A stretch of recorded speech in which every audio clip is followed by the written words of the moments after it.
নাফরমানের কবর রাইখা যখন ফেরেশতা চলে যাবে, কবর ডান পাশের মাটি তারে একটা চাপ দিবে বাম দিকে, বাম দিকের মাটি এক ডান দিকে। আল্লাহর কসম, ডান পাশের হাড্ডি পাঁজর ভাঙ্গা ডান দিকে বাম দিকে চলে যাবে, বাম দিকের হাড্ডি পাঁজর ভাঙ্গা। রাসূলুল্লাহ সাল্লাল্লাহু আলাইহি ওয়াসাল্লাম বলছে, বন্ধু দেখেন, হাত্তা তাখতালিফা আদলাউহু, এই দুই আঙ্গুল যেভাবে এভাবে একটার ভিতরে ঢুকে গেছে, খোদার কসম ডান পাশের হাড্ডি পাঁজর বাম পাশের হাড্ডি পাঁজর এইভাবে একটার ভিতরে ঢুকে যায়। এইটার অর্থ এটা।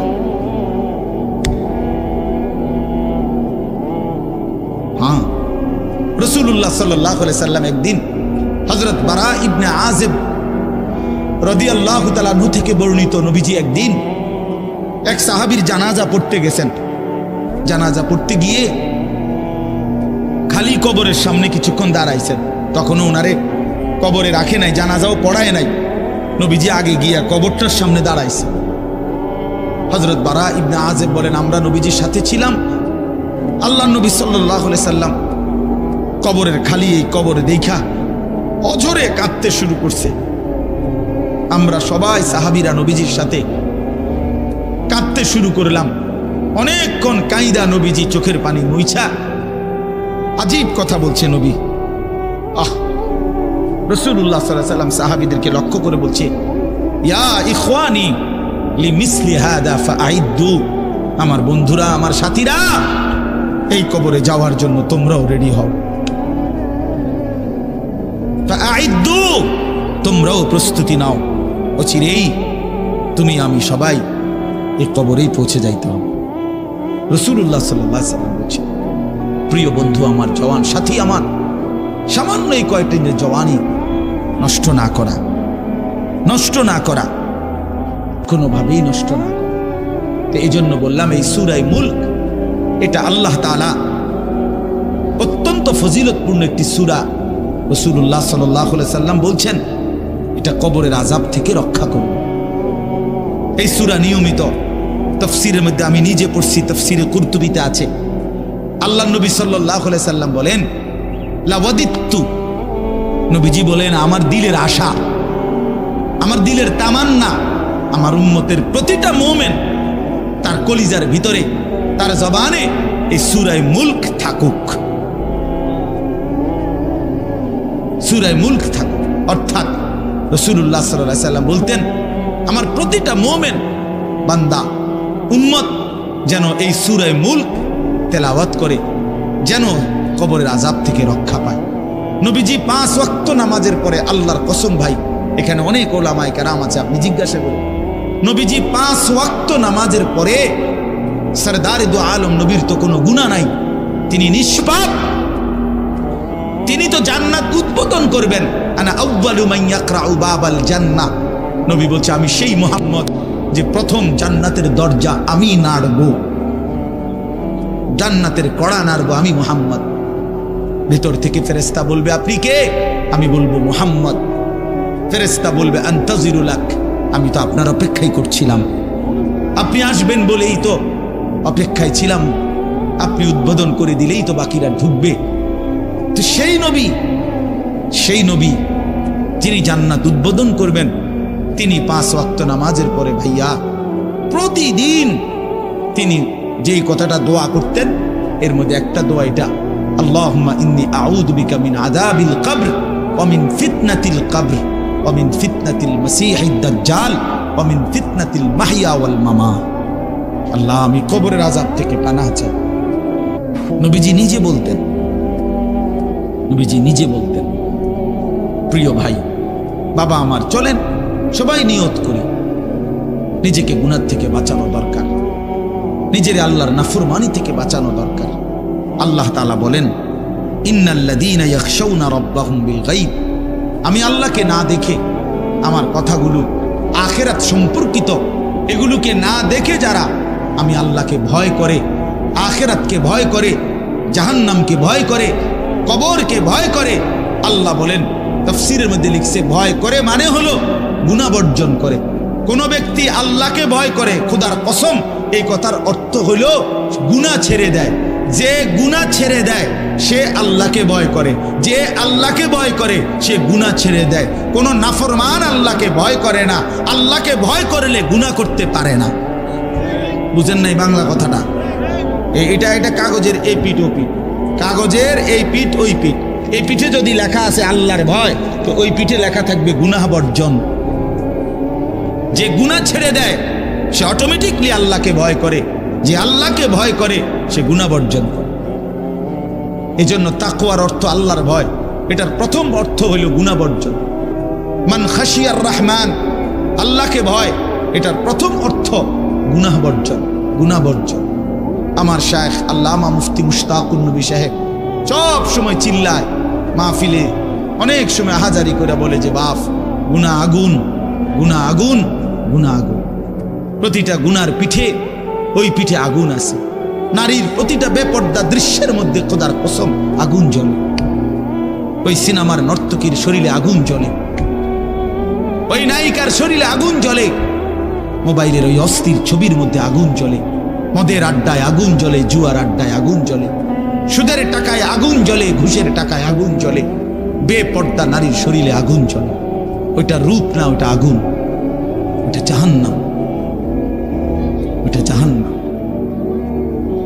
আল্লাহ তাআলা বলেন ইন্নাল্লাযীনা ইয়াখশাউনা রাব্বাহুম বিল গায়ব।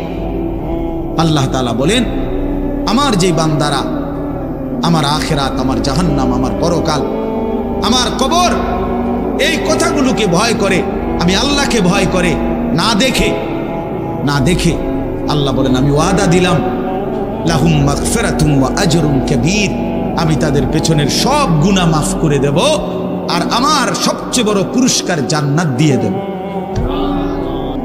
এখানে এটা এমন শব্দ না যে কিছু শব্দ তো আছে একটা শব্দের সাথে আরেকটা বলছে অর্থহীন, যেমন কলম টলম।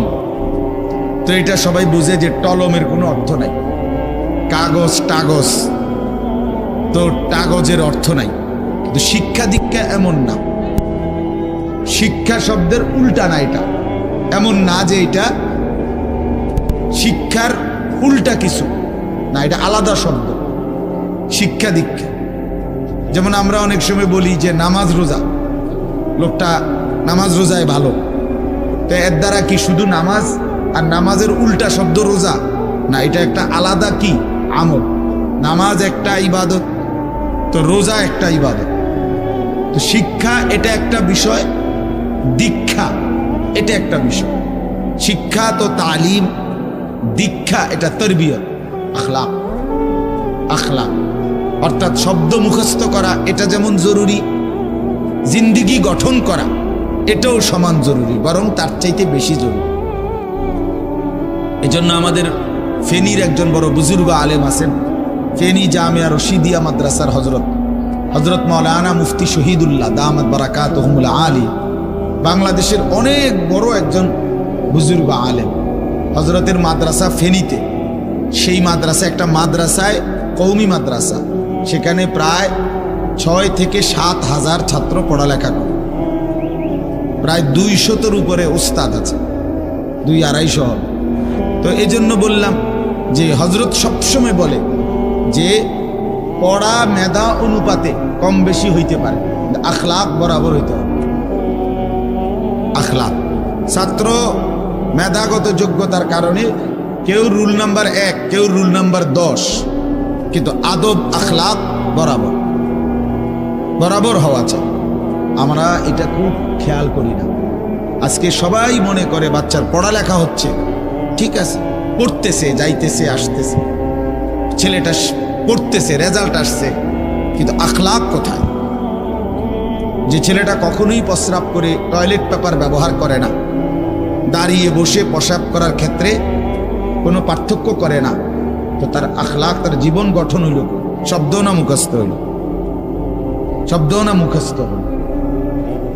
যে ছেলেটা তার মোবাইলের মধ্যে রাত দিন নাচ গান ছবি জিনা ব্যভিচারের দৃশ্য অথবা শুধু শুধু অনর্থক মোবাইলটা টিপলো, তো পড়া তো মুখস্থ করলো, কিন্তু আখলাক কই হইল?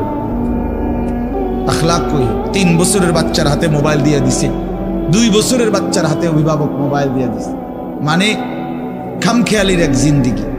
এক সন্তান গঠন কিভাবে করতে হয় মুসলমান তাও জানে না। বাচ্চাকে টেলিভিশনের হাতে তুলে দিছে, টেলিভিশন দেখে দেখে শেখো। বাচ্চাতে সমবয়সীদের হাতে তুলে দিছে যে সমবয়সী বন্ধুদের সাথে আড্ডা দিতে দিতে যা শেখো। এটা কখনোই কি না, নিয়ম না। রাসূলুল্লাহ সাল্লাল্লাহু আলাইহি ওয়াসাল্লাম বলছেন, কুল্লু মাউলুদিন ইউলাদু আলাল ফিতরা, প্রত্যেকটি মানব সন্তান আল্লাহকে মানার শতভাগ যোগ্যতা নিয়ে পৃথিবীতে ভূমিষ্ঠ হয়। কোরআন শরীফে আল্লাহ তাআলা বলছেন, ফিতরাতাল্লাহিল্লাতী ফাতারান নাসা আলাইহা, কোরআনের আয়াত। আল্লাহ তাআলা বলেন, দিন মানার পুরা যোগ্যতা দিয়েই আমি আল্লাহ মানুষকে সৃষ্টি করেছি।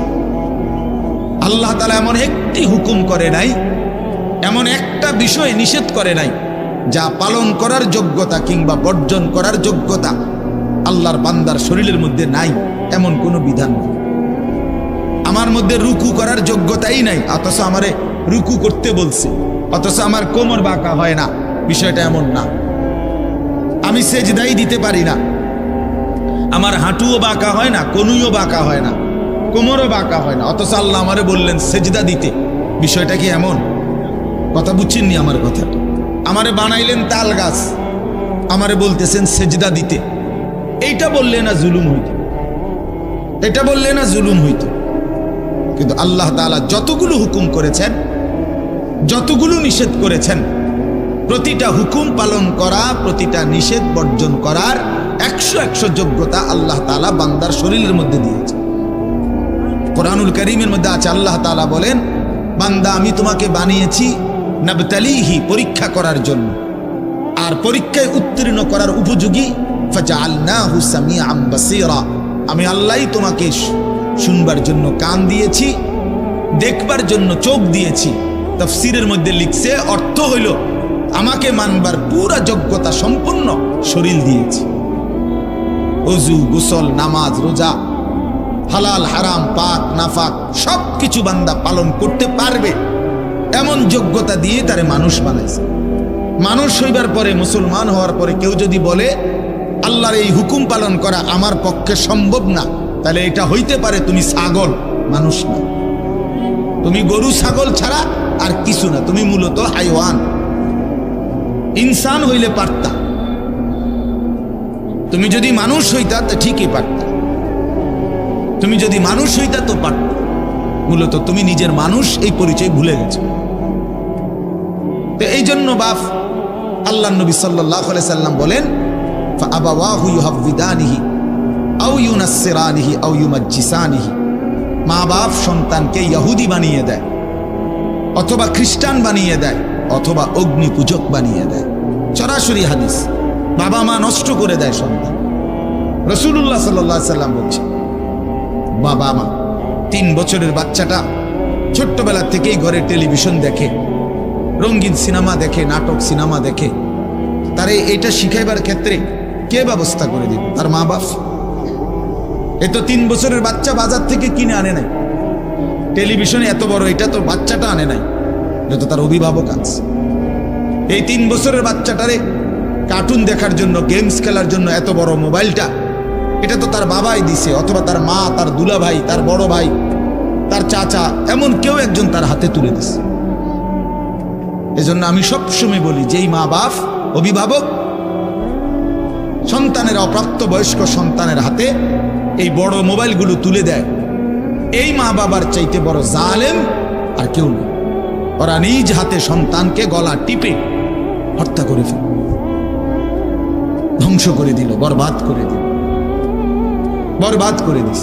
অসংখ্য অভিভাবক আমাদেরকেও তো বলে, বাচ্চা হুজুর খায় না, ঘুমায় না, বাচ্চা মোবাইল না দেখতে না দিলে খায়ও না, ঘুমায়ও না, কান্দে, শুধু কান্দে কান্দে। তার এই বদ অভ্যাস কে বানায়? আর দ্বিতীয় কথা হইলো, কান্দলে কি হয়েছে? কোনো বাচ্চা যদি কান্দে, তো কান্দলে কি মরে যায় মানুষ? তো এতে কান্দুক, কান্দলে কি হয়েছে? কানতে কানতে সে একসময় থেমে যাবে। 3 বারের পরে, 4 বারের পরে সে বুঝে নিবে যে এটা আমারে দিবে না। কথা বোঝেন নাই? কাঁদতে কাঁদতে নলে 3 বার কাঁদলো, 4 বার কাঁদলো, 10 বার কাঁদলো, একটা পর্যায়ে সে বুঝবে যে এটা আর আমারে দিবে না, এটা আমারে দিবে না। এই জন্য বাপ আমার এটা খেয়াল করা চাই। আমি এই কথাটা শুরু করছি এই কথার থেকে যে কোরআন সুন্নাহর ইলমের জন্য, আদব জন্য। এক তো আপনি শুনলেন প্রতি সপ্তাহে জুমার বয়ান হয়, ইমাম সাহেব কইতে পারবো, ইমাম সাহেব কি কয়, আমনে আমনের মতো, হুজুর হুজুরের মতো না। এই শুধু এতটুকুর জন্য আসা যাওয়া, আল্লাহর কথা শোনা, যে কি শুনলাম কিছুই বুঝলাম না, নিজের জন্য কিছুই গ্রহণ করলাম না, এটা ইনসাফ। আল্লাহর কোরআন জিন্দেগি বদলাবার জন্য, আমাদের জীবনের পরিবর্তনের জন্য আসছে, পরিবর্তনের জন্য। কোরআনুল কারীমের প্রতি অক্ষর নূর, কোরআনুল কারীমের প্রতি অক্ষর হুদান হেদায়েত, কোরআনুল কারীমের প্রতি অক্ষর মাউইজা উপদেশ, কোরআনুল কারীমের প্রতি অক্ষর বুশরা সুসংবাদ, কোরআনুল কারীমের প্রতি অক্ষর বাসায়ের অন্তর্দৃষ্টি সম্পূর্ণ জ্ঞান, কোরআনুল কারীমের প্রতি অক্ষর আহসানাল হাদিস সর্বশ্রেষ্ঠ কথা, কোরআনুল কারীমের প্রতি শব্দ মুতাশাবিহান সাদৃশ্যপূর্ণ, কোরআনুল কারীমের প্রতি শব্দ মাসানি বারবার তেলাওয়াতকৃত পাঠকৃত। কোরআনুল কারীমের অসংখ্য বৈশিষ্ট্য আল্লাহ তাআলা কোরআনে উল্লেখ করেছেন। মা ফাররাতনা ফিল কিতাবে মিন শাই, আল্লাহ বলেন একটা বিষয়ের আলোচনা আমি বাদ দেই নাই কোরআনের মধ্যে। ওয়া নাযালনা আলাইকাল কিতাবা তিবয়ানান লিকুল্লি শাই, বন্ধু আমি আপনার উপরে যে কোরআন নাজিল করেছি তার সমস্ত কিছুর বিস্তারিত বর্ণনা। এজন্য বদনসিব ওই সন্তান, ওই অভিভাবক দুর্ভাগা যে মুসলমান পরিচয় দেওয়ার পরেও নিজ সন্তানকে আল্লাহর কোরআন দেখে দেখেও পড়তে জানে না। আল্লাহর কোরআন দেখে দেখে ছোট বাচ্চা হাফেজে কোরআন হয়েছে, এই মাত্র দেখছেন আমরা হাফেজে কোরআন হয়েছে। মুসলমানের সন্তান আল্লাহর কোরআন 30 পারা কলিজার মধ্যে গ্রহণ করছে। আর কি পরিমাণ দুর্ভাগা মুসলমান, আল্লাহর দেওয়া চোখ, আল্লাহর দেওয়া জিহ্বা। আল্লাহ কোরআনে বলছে আলাম নাজআল লাহু আইনাইন, বান্দা আমি কি 2টা চোখ দেই নাই? ওয়া লিসানান, আমি কি জিহ্বা দেই নাই? ওয়া শাফাতাইন, 2টা ঠোঁট কি আমি দেই নাই? হাসরের ময়দানে আল্লাহ তাআলা জিজ্ঞেস করবে বান্দা আমার দেওয়া 2টা চোখ, আমার দেওয়ার জিহ্বা, আমার দেওয়া ঠোঁট, এত লক্ষ কথা বললা, এত কিছু দেখলা, এত শব্দ উচ্চারণ করলা, পৃথিবীর কত লক্ষ কথা তুমি জীবনে বললা, অথচ আমার কালাম সর্বশ্রেষ্ঠ আসমানি কিতাব মালিকের এই কোরআন, এটা একটু দেখে দেখেও পড়তে পারো না, এর চাইতে বড় বদনসিব আর কে হইতে পারে? এজন্য আমি পরিষ্কার বলি সবসময়, আল্লাহর কোরআন যেই মুসলমান দেখে দেখেও শুদ্ধ পড়তে পারে না, আমার দৃষ্টিতে ওই লোকটা বোবা। আপনি বোবা, মূলত দোস্ত তুমি বোবা। বাকি কথাগুলো না বললেও চলতো, বাকি কথাগুলো না বললেও চলতো, এই পৃথিবী ভোগ করা যেত। বোবা মানুষ যারা, তারা কথা না বলতে পারলেও ভাতও খাইতে পারে, ঘুমও যাইতে পারে, পেশাব পায়খানাও করে, বিয়েও করে, বোবা মানুষের বাচ্চা কাচ্চাও হয়। এরকম দেখছেননি কখনো? না, কথা বলেন না কেন? তাহলে বোবায়ও তো পৃথিবী ভোগ করে। তাইলে বোঝা গেল দুনিয়ার এই ভাত মাছ বিয়া বউ, দুনিয়ার এই যৌন চাহিদা পূরণ আর পেশাব পায়খানার ঘুম, এটুকুর জন্য কথা না বললেও চলতো, অন্ধ হইলেও চলতো, অন্ধ হইলেও চলতো, চোখে না দেখলেও কত মানুষ পৃথিবী ভোগ করতেছে। তাহলে যে জবান আল্লাহর দেওয়া, যে চোখ আল্লাহর দেওয়া, সেই মালিকের কালাম দেখে দেখেও পড়তে পারলাম না। 16 বছর বাচ্চাটা পড়লো, অথবা আপনি পড়াইলেন, একবারও ভাবলেন না হায় আমার সন্তানকে আমি কি পড়াইলাম? একবারও মনে করলেন না? বাফেরই কি হইল, সন্তানের বা কি হলো? হায় মুসলমান, বাফও তো ছিল মুসলমান, ছেলেটাও তো মুসলমান। না বাফের একবার মনে পড়লো, না ছেলের একবার মনে, না মায়ের একবার মনে পড়লো, না ছেলেটার একবার মনে পড়লো যে আমার মালিকের কোরআন পড়তে পারি না। পৃথিবীর কত পড়া, দরকারি বেদরকারি মিলাইয়া পৃথিবীর বাকি সমস্ত পড়ালেখার মধ্যে প্রয়োজনীয় অপ্রয়োজনীয় কথার মিশ্রণ। কিছু কথা দরকারি আছে, কিছু কথা বেদরকারি আছে। সমস্ত বাংলা বইয়ের মধ্যে দরকারি কথাও আছে, বেদরকারি কথাও।